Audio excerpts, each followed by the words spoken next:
Have you ever wondered how a conflict that was seemingly regional escalated into a full-blown war involving superpowers? The Vietnam War, a tumultuous chapter in the annals of history, was born out of a complex brew of political ideologies and territorial divisions. Let's rewind the clock and delve into the roots of this conflict. In the mid-20th century, Vietnam found itself divided at the 17th parallel, a division born out of the Geneva Accords of 1954. This demarcation line cut a country in half, creating the Democratic Republic of Vietnam in the north and the Republic of Vietnam in the south. But the fissures ran deeper than mere geography. The north, under the leadership of Ho Chi Minh, embraced communism, an ideology that sought to dismantle class hierarchies and promote equality through the communal ownership of resources. The South, conversely, leaned towards capitalism, a system that championed individual rights, private property, and free markets. This ideological divide, however, was more than a clash of philosophies. It was a ticking time bomb, a spark that could ignite a wildfire of conflict. And that spark came in the form of the Viet Cong.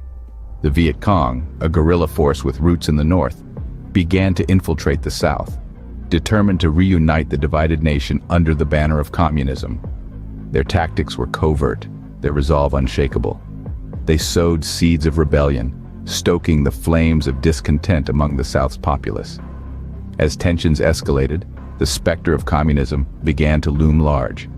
The West, led by the United States, viewed this as a threat to the global balance of power. They feared the domino effect, the notion that if one country fell to communism, its neighbors would follow suit, toppling like a line of dominoes. And so, the stage was set. The actors were in place, the lines had been drawn, and the curtain was about to rise on one of the most devastating conflicts of the 20th century. As the dominoes of conflict began to fall, a superpower was drawn into the fray, the United States. What could possibly provoke a global superpower to intervene in a regional conflict thousands of miles away from its borders? Let's delve into the reasons behind America's entry into the Vietnam War. The backdrop of the Cold War set the stage for America's involvement in Vietnam. The main strategy of the United States was a policy known as containment. This was a commitment to preventing the spread of communism worldwide. Following the domino theory, the belief was that if one country fell to communism, its neighbors would follow. Vietnam was seen as a critical domino that could trigger a cascade of Asian nations falling to communism. In the early 60s, the situation in Vietnam was becoming increasingly volatile. The South Vietnamese government was struggling to resist the Viet Cong, a communist-led insurgency. America's involvement at this stage was primarily in the form of financial and military aid. However, a turning point came in 1964 with the Gulf of Tonkin incident. In August of that year, 2 U.S. destroyers in the Gulf of Tonkin were allegedly attacked by North Vietnamese forces. While there's been much debate over the details of the incident, it had a profound impact on America's role in Vietnam. The Gulf of Tonkin resolution was quickly passed by Congress, essentially giving President Lyndon B. Johnson the authority to wage war without a formal declaration. The fear of communism spreading was another strong factor. The United States, as a stalwart of capitalism and democracy, felt a responsibility to counter this threat. This fear was not just about politics, it was also about a way of life, about preserving the American dream and the freedoms it promised. So, America's entry into the Vietnam War was no simple decision. It was a complex mix of political strategy, reactions to perceived threats, and an ideological commitment to halt the spread of communism. With America's entry, the Vietnam War was no longer a regional conflict. It had now become a part of the global stage. In the heart of the jungle, under the sweltering heat, battles raged that would forever alter the course of history. The Vietnam War was a series of battles, each one a story of courage, fear, and endurance.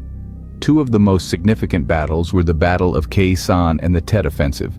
The Battle of Khe Sanh in early 1968 was a grueling 77-day siege. The North Vietnamese forces aimed to take over the Khe Sanh combat base, a crucial outpost for the United States Marine Corps. Despite being outnumbered, the American and South Vietnamese forces held their ground, proving their resilience and determination. The battle was a testament to the strength of the human spirit, as soldiers fought to survive, not just against the enemy, but also against the harsh, unforgiving conditions of the jungle. Then, as the Battle of Khe Sanh was still raging, the North Vietnamese launched the Tet Offensive. This was a series of surprise attacks on more than 100 cities and outposts across South Vietnam. It took place during the Tet holiday, traditionally a time of ceasefire. The audacity of this offensive shocked the world, and its impact was far-reaching. Though the Tet Offensive was a military failure for the North Vietnamese, it was a strategic victory. It exposed the vulnerabilities of the South Vietnamese and American forces, and it shattered the illusion of a swift victory. The images of the fierce fighting, broadcasted into living rooms around the world, swayed public opinion and led to widespread protests against the war in the United States. These battles, each unique yet interconnected, shaped the course of the Vietnam War. They highlighted the complexities of the conflict and the devastating human cost. The Battle of Khe Sanh and the Tet Offensive were not merely military engagements. They were moments of truth in a war marked by uncertainty and change. Each battle, each loss, and each victory deepened the scars of this devastating war. In the midst of war, what happens when the lines between right and wrong blur? The Vietnam War, like many conflicts, saw its share of dark chapters. Episodes where humanity seemed to take a back seat, and the fog of war clouded judgment. It's important to remember that war isn't just about strategy and victories. It also encompasses grave injustices, war crimes that are often swept under the rug of history. One of the most infamous incidents in the Vietnam War was the My Lai massacre, which took place in March of 1968. American soldiers, under the command of Lieutenant William Calley, entered the village of My Lai with orders to root out Viet Cong soldiers. Instead, they found unarmed civilians, women, children, the elderly. In a few hours, more than 500 villagers were killed, many brutally so. It was a shocking example of the breakdown of military discipline and humanity. Then there was the widespread use of chemical weapons, specifically Agent Orange, a powerful herbicide used by the U.S. military to deforest the Vietnamese landscape, aiming to expose Viet Cong hideouts. Over the course of the war, it's estimated that more than 6.5 million acres were sprayed, affecting millions of Vietnamese people, not to mention American soldiers. The consequences of this chemical warfare are still felt today, with numerous health issues and birth defects linked to Agent Orange exposure. These instances, among others, paint a grim picture of the dark side of war. They serve as a stark reminder of the lengths humanity can go to when driven by fear and the desire to win, regardless of the cost. We must remember that every war, every conflict holds stories like these, stories that challenge us to question the very nature of war itself.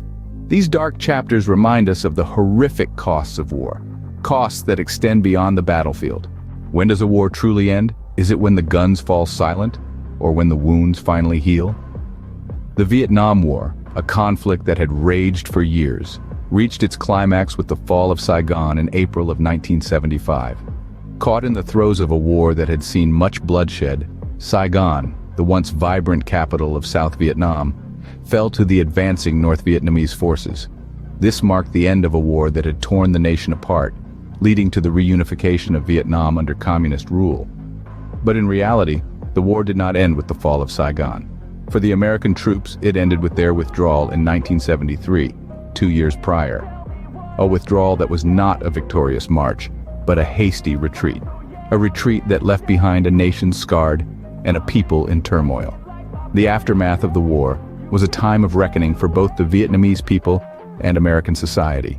The Vietnamese were left to pick up the pieces of a shattered nation, grappling with the devastation that the war had wrought. The landscape bore the scars of bombings, villages were decimated, and countless lives were lost. On the American side, the war's end brought about a period of introspection. The public, once supportive of America's involvement, was now disillusioned.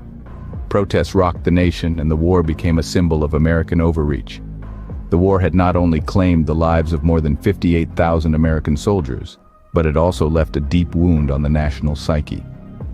The Vietnam War, like any war, was a complex and tragic event. Its end did not bring about immediate peace or healing. Instead, it left behind a legacy of pain, loss, and lessons that continue to shape our world. The echoes of the Vietnam War still resonate today, a stark reminder of the high price of conflict.